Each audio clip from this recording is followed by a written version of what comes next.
Gandang hapon sa lahat ng mga guardian, mga namumuno. Ito po ang grupo, ang aming gawa, di lang inaasahan.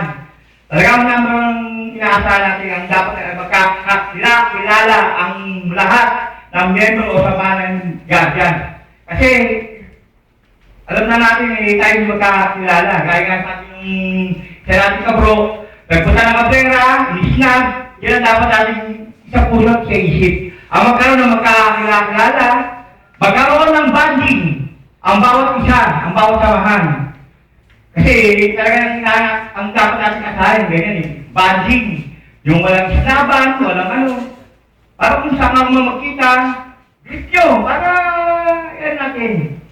Magkaroon ng pagpupulong twice a year o 4 na beses sa isang taon upang malaman natin ang bawat problema ng ating samahan.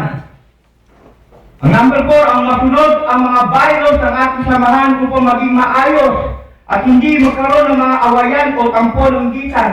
Kasi minsan, hindi, mga isang buwan, isang taon lang, malakas kasi kayo taon ka, mga ano, hindi ka na.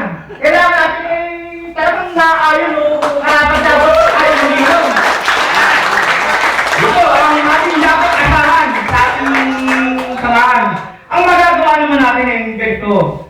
Alam natin ang bawat isa natin kailangan pagtulong.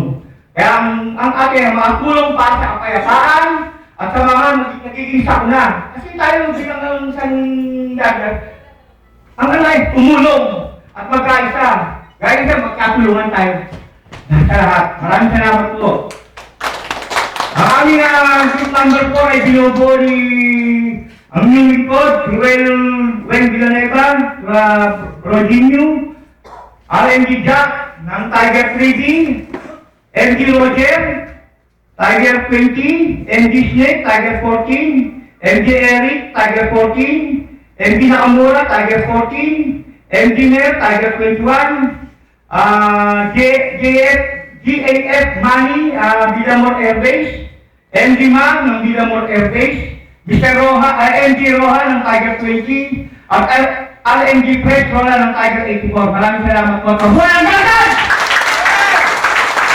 Buwan ang gatas!